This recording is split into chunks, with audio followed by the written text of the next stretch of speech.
నా పేరు అనిల్ కుమార్ అండి. ఏం చేస్తుంటారు? వ్యవసాయం అండి. వ్యవసాయం పని. రాజానగరం నియోజకవర్గంలో బత్తుల బలరామకృష్ణ గారు ఉమ్మడి అభ్యర్థి కింద జనసేన పార్టీ నుంచి, జక్కంపూడి రాజా వైసీపీ నుంచి పోటీ చేస్తున్నారు. ఎవరిదండి గెలుపు అవకాశం? మా నియోజకవర్గంలో గతంలో వైఎస్ఆర్సీపీ తరపు నుంచి జక్కంపూడి రాజా గారు నెగ్గడం జరిగిందండి. వారు చేసిన దౌర్జన్యాలకి, వారు చేసిన అక్రమాలకి కూడా ఈ రాజానగరం నియోజకవర్గం ఎప్పుడో డిసైడ్ అయిపోయి ఉన్నదండి. మా నియోజకవర్గంలో టీడీపీ, బీజేపీ, జనసేన ఉమ్మడి అభ్యర్థిగా బలరామకృష్ణ గారు వచ్చినప్పుడే మొత్తం జనం కూడా వన్ సైడ్గా వారిని నెగ్గించుకుని ఈ రాజానగరం నియోజకవర్గంలో అటు చంద్రబాబు నాయుడు గారికి, ఇటు పవన్ కళ్యాణ్ గారికి, అటు మోదీ గారికి కూడా ఈ రాజానగరం వైపు చూసే విధంగా ప్రజలు గెలుపు అవకాశాన్ని ఇవ్వడానికి సంసిద్ధంగా ఉన్నారని ఈ మీడియా ద్వారాగా తెలియజేస్తున్నామండి. ఖచ్చితంగా రాజానగరంలో గెలుపు అయితే బత్తుల బలరామకృష్ణ గారు అంటారా? అవునండి, అది మొత్తం 100%. అంటే ఈ గతంలో చేసిన వైసీపీ పరిపాలనలో ఏదైతే దౌర్జన్యాలు ఉన్నాయో దాన్ని దృష్టిలో పెట్టుకుని జనాల్లో ఈ బలరామకృష్ణ గారు చేసే ఆధ్యాత్మిక వ్యక్తి అండి. ఆయన గతంలో ఎప్పుడూ రాజకీయంలో లేరు. ఇప్పుడు ప్రజల కోసం ఈ ప్రజల్లో ఉన్న అవినీతి అక్రమాలపై పోరాడడానికి వచ్చినటువంటి ఈ బత్తుల బలరామకృష్ణ గారి వైపు జనం అందరూ కూడా రాజానగరం మండలం, అలాగే కోరుకొండ మండలం, సీతానగరం మండలం కూడా వన్ సైడ్గా బలరామకృష్ణ గారిని 100% నెగ్గించడానికి సిద్ధంగా ఉన్నారు. అలాగే ఈరోజు ఇక్కడ కోరుకొండ మండలంలో వారాహి యాత్రగా పవన్ కళ్యాణ్ గారు విచ్చేస్తున్నారు. వారికి సాయంత్రం 5 గంటలకి జక్కంపూడి ఫ్యామిలీ రాజా గారికి వణుకు పుట్టించే విధంగా జన సైనికులు, జన సైనిక నాయకులు అందరూ కూడా ఇక్కడికి అప్పుడే విచ్చేసి ఇంకా తరలి వస్తూ ఉన్నారండి. అలాగే బలరామకృష్ణ గారు మట్టుకి 100% రాజానగరం నియోజకవర్గంలో మొట్టమొదటి నెగ్గే సీట్ అండి. ఇంకా ఇందులో ప్రకటించిన సీటే మొదటి సీటే జనసేన తరపున. అవునండి, సీట్లో బలరామకృష్ణ గారిదే మొదటి సీటు. మరి గెలిచే సీటు కూడా మొదట ఆయనదే ఉండొచ్చు అంటారా?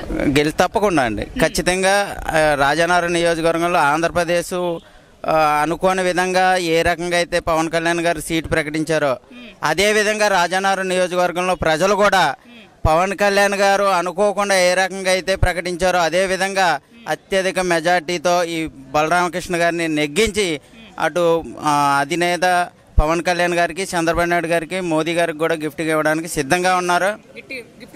అవునండి. 5 ఏళ్లలో రాజానగరం డెవలప్మెంట్ ఎలా ఉంది? అభివృద్ధి పరంగా ఎలా ఉంది? ఏమండి, జక్కంపూడి రాజా గారి పనితీరు ఎలా ఉంది? రాష్ట్రంలోనే రాజధాని లేని రాజధాని ఏదైనా ఉందంటే అది మన రాష్ట్రం. ఇంకా దానికోసం మాట్లాడేది లేదు. సంక్షేమ పథకాలు అని చెప్పేసి అమ్మఒడి అని 15,000 రూపాయలు ఒక పిల్ల ఉంటే వేస్తున్నారు. 2 పిల్లలకి ప్రైవేట్ స్కూల్లో జాయిన్ చేసుకుంటే గతంలో 20,000 రూపాయలతోటి 2 చదువుకుని వచ్చేవారు. ఈ 15,000 రూపాయలు అమ్మఒడి అని వేసి ఇవాళ ఒక్క కుర్రోడికే 30,000 రూపాయలు ఫీజు కట్టించుకునే పరిస్థితి ఏర్పడింది. ఇక్కడ 15,000 వేస్తుంటే ఇంకొక అబ్బాయికి 30,000 రూపాయలు కట్టాల్సిన పరిస్థితి ఉంది. అలాగే సంక్షేమ పథకాలు అనేవి అన్నీ కూడా మా నుంచి కరెంటు బిల్లు 300 రూపాయలు కట్టేవాళ్ళం గతంలో ముందు ప్రభుత్వంలో. అదే ఈ ప్రభుత్వంలో 800 రూపాయల నుంచి 1,200 రూపాయలు కూడా కట్టే పరిస్థితి ఉంది. ఒక మందు తాగి అలవాటు ఉన్నవాడు డైలీ 100 రూపాయలు ఖర్చు పెడుతుంటే అడిగి 100 రూపాయలు అదనంగా అవుతుంది. అది నెలస్తులకు 1,500 రూపాయలు, సంవత్సరానికి 1,80,000 రూపాయలు అవుతుంది. మరి వీళ్ళు ఇచ్చే సంక్షేమ పథకాలు ఎన్ని రకాలుగా ఇచ్చినా కానీ 1,00,000 రూపాయలు మించైతే లేదు. మళ్ళీ వాళ్ళకే తిరిగి 80,000 రూపాయలు మేము అదనంగా కడుతున్నాం అని చెప్పి తెలియపరుస్తున్నాం. పన్నుల భారం పెరిగిందంటారు బాగాను. అది ఇప్పుడు ఓవరాల్ గా చూసుకుంటే జక్కంపూడి రాజా గారి పనితీరు ఎలా ఉందండి? ఆయన ప్రజల సమస్యలు పట్టించుకున్నారా? ఈ 5 ఏళ్ళు అందుబాటులో ఉన్నారా మీకు? ఆయన ఏమండి, రాజా గారి పరిపాలన గురించి చెప్పడం అయితే గతంలో పరిపాలించిన పరిపాలనకి రాజమండ్రి నుంచి వచ్చే జనం తప్పించి వారికి రాజానగరం నియోజకవర్గంలో వారిని ఆదరించేవారు, వారితో సపోర్ట్ చేసేవారు ఎవరు లేక నామినేషన్ రాజానగరంలో 10 మందితో వెళ్ళి నామినేషన్ వేసినప్పుడే తెలిసిపోయిందండి రాజా గారి గెలుపు ఎంతవరకు తగ్గిపోయిందనేది ప్రజలందరూ గమనిస్తున్నారు. రాజా గారికి ఒక అవకాశం ఇచ్చారు. ఆయన చేసిన పనులకి ప్రజలు వ్యతిరేకంగా ఉండి ఈరోజు బలరామకృష్ణ గారు చేసే ఆధ్యాత్మిక వ్యక్తిగా ఆయన ముందుకొచ్చి ఈరోజు ఎన్నో కార్యక్రమాలు ఆయనకి పదవి లేకుండానే ఎంతోమందికి ఆదరించారు.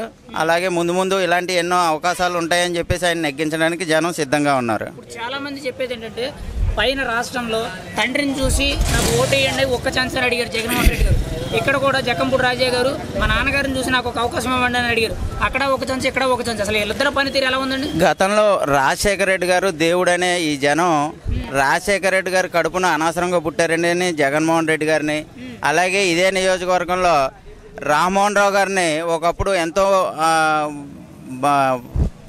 ఒక పెద్ద నాయకుడు, ఒక మినిస్టర్ ఎన్నో గ్రామాలకి ఆయన వాటర్ కూడా అందించిన పనులు చేసినటువంటి దాఖలాలు ఉన్నాయి. వారిని దృష్టిలో పెట్టుకుని ఒక్క ఛాన్స్ ఇచ్చారండి. వారి పేరుని పాడు చేశారని చెప్పేసి ఇవాళ వారిని పక్కకు పెట్టడానికి జనం సంసిద్ధంగా ఉన్నారు. ఇద్దరు తప్పక అది ఖచ్చితంగా అండి. అటు రామ్మోహన్ రావు గారు, ఇక పైన జగన్మోహన్ రెడ్డి గారు పాడు చేశారు, అలాగే ఇక్కడ రామ్మోహన్ రావు గారి పేరు జక్కంపూడి రాజా గారు పాడు చేశారు. అయినా వారు ఇక్కడ లోకల్లో ఇంతవరకు ఎటువంటి నాయకుడు లేక మాకు రాజమండ్రిలోనూ అటు ఇటు ఉన్న నాయకులను ఎంచుకోవడం జరిగింది. కానీ మాకు ఇక్కడ స్థానికంగా ఉన్నటువంటి బత్తుల బలరామకృష్ణ గారిని మేము ఈసారి అవకాశం ఇచ్చి రాజానగరం నియోజకవర్గంలో మొట్టమొదటి సీటు అత్యధిక మెజార్టీతో నెగ్గించుకోవడానికి సంసిద్ధంగా ఉన్నామని చెప్పేసి తెలియపరుస్తున్నాను. తప్పకుండా అండి. ఇప్పుడు ఓవరాల్ గా చూసుకుంటే బత్తుల బలరామకృష్ణ గారు అసలు ఏ అధికారం లేకుండానే దగ్గర 2.5-3 ఏళ్లలో చాలా మంచి పేరు సంపాదించుకున్నారని చెప్పి స్టేట్ లెవెల్లో బాగా చెప్పుకున్నారండి. ఫస్ట్ ఆయన సీట్ అనౌన్స్ చేసుకున్నారు. ఇంత మంచి పేరు రావడానికి అసలు ఏంటంటే అంత కారణం ఏంటి? ఆయన ఎలా ఉంటారు, ప్రజల సమస్యలు ఎలా పట్టించుకుంటారు, ఎలా ప్రజలతో మమేకం అవుతారు? బలరామకృష్ణ గారు చేసిన మంచి పనులు బట్టి ప్రజలు అటు పవన్ కళ్యాణ్ గారు దృష్టికి తీసుకొచ్చి వారు సీట్ ఇవ్వడం జరిగిందండి. అలాగే ప్రజలు కూడా బలరామకృష్ణ గారు 30% వారు మంచి పనిని చూపించారు.